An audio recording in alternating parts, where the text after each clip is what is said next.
When I started model building, well, really, when I start any new hobby, I am always looking for the least expensive way to get into it because, I don't know if it's something I'm going to want to pursue long term or not. And I am always looking for ways to, minimize expenses and maximize knowledge while, you know, until I decide whether it's something I want to continue doing or not. And one of the most enjoyable ways I found of doing this is just making the stuff I need or just want. And model building's been no different. I mean, buying it. Where's the fun in that? So, with that in mind, I thought I'd go over a few of the modeling tools and devices I've made myself in hopes that you may find some of these things as useful as I have. So, first up is this giant cardboard box paint booth. This was the first thing I made when I started down this road to building model kits. It's pretty simple. It's just a cardboard box. There's a baffle made into the back that has an air filter in it. And then around the back, there's a fan just stuck into the back of it. It's a window fan. Normally, this thing is set pointing out a window, and I don't use it much now. Mostly just when it's cold and wet outside, and I need to use a rattle can for something. But it's handy to have, especially when it's wet and rainy outside. Next up is my fume extractor. This has a few different purposes. Its main role is for when I'm using water-based acrylics or varnishes, and I don't want to set the big booth up because it's not a lot. It's maybe just a few little pieces I need to spray or prime or what. So I set this up and just, let's see, put a piece of paper right there, and I've got a little mini spray booth. Also does double duty for sanding for fine dust and for soldering. Doesn't have a charcoal filter, so it's not a fume capture device, but it will dissipate and move them out of the way so you're not breathing them in directly. I'll put a video of me building the fume extractor in the description. Next are my storage drawers. These were just shown in a previous video of my bench tour, but I'd be remiss if I didn't bring them up again. Cardboard is, it's basically free, and with a little hot glue and paper glue, good old Elmer's, you can make a whole lot of stuff. Right? These were just simply, let me just bring it back a little bit. These are just simple little cardboard drawers. There's a nut and a bolt for a knob, and they just they hold a fair amount of stuff.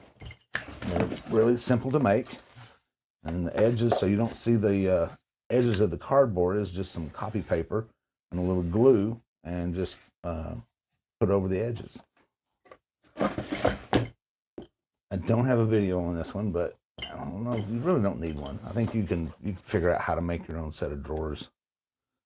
But yeah, those are just simple, easy, quick storage for basically free. So next is my Accelerator Applicator. This is a dropper bottle with a glue applicator tip on it. And if I'm super gluing something, let me see if I can find something to super glue. So here's our scenario. We've got two dissimilar materials that we need to glue together. We're going to apply the super glue or the CA glue. All right. Then come back behind with the accelerator, and just a drop will do it. There. Now, I don't care. It's not instant. It still takes a few moments for the CA glue to set up before you can let go of it. But there you go. No fuss, no muss. So this is one I hadn't planned on. Simple, quick, helping hands, a couple of magnets, hemostats, and some 1, 2, 3 blocks. And as you saw, it holds stuff together, so you can solder it, glue it, whatever you need. Just like I said, magnets, hemostats. I guess you can also, if this is what you have, use reverse tweezers as well. Again, just quick.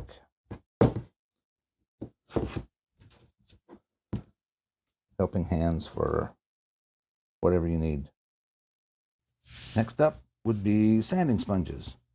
These are just pieces of EVA foam with sandpaper stuck to it. I've got them, you can do any grit you want, depends on what sandpaper you have. I've got a 120, a couple of 320s, there's a 600 and 1000. And you buy the foams in sheets. You can get it with a sticky back, which is convenient, but you can also do it with contact cement. Works great. So yeah, that's a quick, easy one. And these sponges aren't cheap. This is a good way to get basically a near lifetime supply of sanding sponges for a little bit of money. Another sanding related item, and this one this one was just for fun. It's a sanding block. It's made out of just layers of expanded PVC. It's called Centra, and you just super glue it together and works great. Got a just a few layers here to make the block, and then another layer and some pieces to make the handle, and then just some nuts and bolts from my odds and ends box, and you've got you a nice little sanding block there. It works really well. It's very rigid. Next up is another cardboard item. This is a paint rack, just glued together cardboard, and then I hit it with a bit of white primer just to not get rid of the brown. You can trim up the edges with copy paper like I did, but this one it works great just like it is. Didn't need anything else. Again, it's just, cardboard. Let me show you kind of what it looks like inside. Just cardboard, little steps, just a bunch of pieces glued together with hot glue. There's a video on these down on my channel, and I'll put a link to how to make these in there as well. Sticking with the cardboard theme, these are organization trays. They just, again, quick, simple cardboard box glued together with hot glue, but the compartments are done in a way that lets you organize the sprues and the longer pieces. This one was originally for an aircraft, so I made these a little longer, but kind of the way it works is, so you've got your sprues, you can set them up in there. You can fit more than one. And then your other parts, as you make them, just drop them in here as you go. And also, as a bonus, the cardboard, coriations in the cardboard, act as an excellent holder for your parts that you've just painted while you let them dry, or while you just keep those up out of the way while you're working on them. So these are just, again, free, basically, organizing trays. So next is a airbrush holder, not the 3D printed ones. I've already done a video on those, but the wire one. This is a plastic coated coat hanger, and you just bend it up to the shape you want, and there you are. You have an airbrush holder. It works fantastic. You just drop in the airbrush, and you can see the back end here is a little higher than the front. That way, when you set it down in there, the cup is level, and you're not up one way or the other. It works great. It's pretty simple to make. Just, you know, got a couple of screws down here, and then just bend it into the shape you want. So we started with the first one I made, and this is the latest one. It is a paint filter for straining your paint into before you put it in your airbrush, especially craft paint, which I'm prone to use sometimes. I've found it really helpful to run it through this strainer before it goes into the airbrush. Really helps cut down on the clogs, because the craft paint is, it's sometimes crappy. So it is very simple. It's a bit of mesh from a nut milk bag. You get these things off Amazon, and it's a filter. The little funnel is for acetone. It comes from the cosmetic industry. And then there's a zip tie holding it together. The nut bag I already had, and the filter. Again, so I just put the three together and made a little filter for my airbrush. This works great. You can rinse it out and just keep using it. I've used it probably a half a dozen times so far.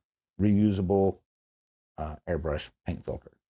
So there you go. That's, I don't know what, 10, 12 of the tools and gadgets I've made myself. And, I hope you found this useful. I mean, if you think about it, at its core, all a hobby is tools, an idea, and a desire to make. Sometimes it doesn't even matter if the thing works or not, because, it's in the doing that brings the joy. So there'll be a playlist up here of all the videos I've made about my DIY tools and supplies. And if you found this useful, I'd really appreciate it if you would hit the like button and consider subscribing. And with that, thank you so very much for watching, and, go make something.